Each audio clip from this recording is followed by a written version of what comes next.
자, 우리가 지난번 영상에 이어서 제가 이제 두 가지 방향성에 대해서 얘기했잖아요. 그리고 이것을, 그러면 이제는 어떻게 교회 가운데 이러게 할까? 저도 이제 목회를 제가 2014년도 때, 그때부터 이제 전도사 생활을 해서, 이제 제가 31살에 내가 이제 목사가 돼서, 목사가 된 지는 5년 정도 됐죠. 그리고 이제 그 전부터 전도사 사역하고, 제가 20살 때부터 제 고민은 뭐였냐면은, 어떻게 하면 초대교회 같은 영광스러운 교회가 세워질까?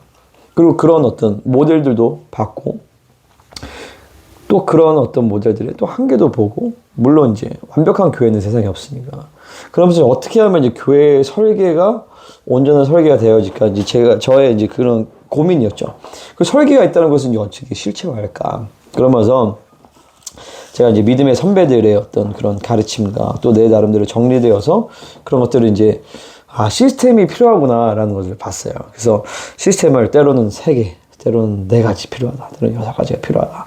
그 시스템이 필요하다 막 이런 거 얘기를 많이 했는데 진짜로 뭐 이론이 아니라 실제로 그것들이 이제 세워지는 게 이제 중요하죠. 근데 지금 저희 교회가 성전을 이전하고 많은 부분들이 하나님이 새롭게 이제 해나가시면서 이제는 기도했던 영역들이 실체화되어지는 그런 과정에 있는 것 같아요. 그 중에서 제가 이제 성소의 그 식양이 있잖아요.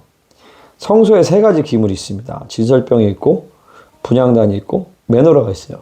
제가 이 3가지를 이제 제가 성막에 대해서 이제 설교를 하면서 이 3가지를 보니까 이게 시스템을 얘기하는 거구나. 제가 이제 딱 그 깨달음이 오더라고요. 그러니까 진설병을 뭘 얘기하냐면 진리체계를 얘기하는 거예요. 메노라는 뭘 얘기하냐면 여러분 잘 아시죠? 메노라는 이제 성령의 임재를 상징하잖아요. 근데 이제 기름이 부어지고 기름 부음 가운데서 빛을 내잖아요. 그러니까 빛을 낸다라는 것은 성경에서 그 임재의 빛을 나타내는 거고 성령의 불, 그 임재를 나타내는 것이고 너희 착한 행실을 비치게 하라 했어요. 착한 행실을 얘기하는 그러니까 증거, 증인의 삶을 난 얘기한다고 보거든요. 그리고 스가랴서 4장에서 두촛대가 나오는데 그 메노라가 나오죠. 그리고 그게 요한계시록 11장에서 두 증인에 대해서 나오잖아요. 그래서 메노라는 증인을 얘기하는 거구나. 그래서 저는 이거를 증인의 어떤 그 증인됨의 그런 이제 프로세스. 그래서 저는 이거는 영의 체계라고 저는 이렇게 봤어요. 에베소 4장 11절에 나오는 소위 이제 fivefold ministry라고 하고, 그러니까 5중사역 혹은 4중 사역이라고 얘기하죠. 왜냐면 목사와 교사를 하나로 묶기도 하니까. 이 4중 사역 혹은 5중 사역 이게 바로 메노라가 보여주는 거다라고 저는 이제 이게 정리가 됐거든요. 3번째는 뭐냐면 분향단인데 이것은 이제 기도예요. 잘 아다시피. 이거는 중보의 체계다. 기도의 체계. 그래서 중보 체계에 대해서 중보의 초점을 맞을 때 교회의 별명은 뭐냐면 바로 기도의 집이에요. 만민을 위한 기도의 집. 2번째 이거 뭐였죠? 메노라. 이 메노라에 대한 초점을 맞출 때 이 교회는 사도적인 센터가 되는 거예요. 그래서 사도적 센터, 사도적 교회, 아파스탈릭 센터, 이런 책들도 있고 하죠.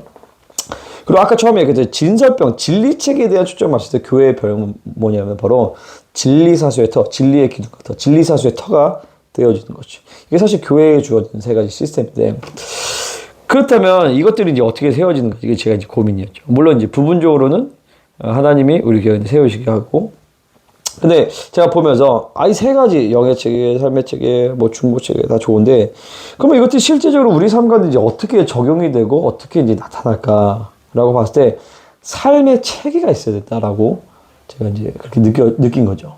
삶의 체계가 있어야 된다. 그래서 삶의 체계란 말은 제 믿음의 선배님들이 했던 얘기예요. 삶의 체계를 얘기하는데, 근데 삶의 체계에 대해서 얘기는 하지만 삶의 체계를 뭘 얘기하는지에 대해서는 정확하게 이렇게 좀 규정이 좀 안 됐다고 해야 되나? 그래서 제가 이제 이거 수년 동안 고민을 했어요. 무엇이 삶의 체계를 이야기하는 걸까?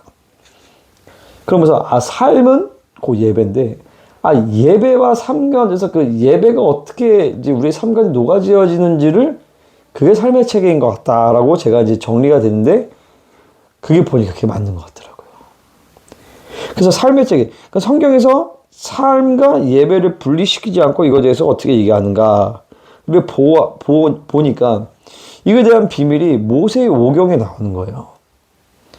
상번제, 매일 드려진 상번제, 안식일, 그리고 월삭, 그리고 절기.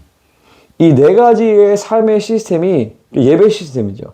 예배 체계가 이스라엘 백성 전체를 하나님의 임재 안에 살 수 있도록 딱 잡아주고 있는 거예요. 그러니까 하나님이 이스라엘 백성에게 타락했다라고 얘기할 때는 딱 한 가지. 예배 타락. 예배가 타락하니까 삶이 타락한 거죠. 다시 말해서 예배가 타락하지 않으면 삶이 타락하지 않았다는 거예요.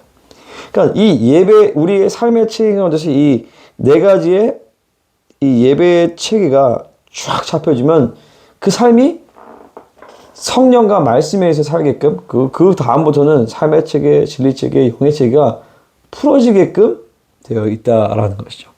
그래서 이것들은 제가 이제 요즘에 우리 교회 이제 목회 가운데서 이제 적용을 이제 하려고 하고 있어요.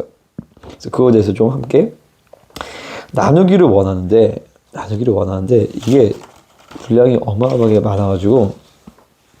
어마어마하게 많아서 자, 여기서 한번 끊고 다음 영상에서 상번제, 안식일, 월삭, 절기 중에서 한 월삭에 대해서만 한번 좀 나누기를 원합니다. 자, 그러면 저는 다음 영상에서 뵙겠습니다. 그럼 안녕.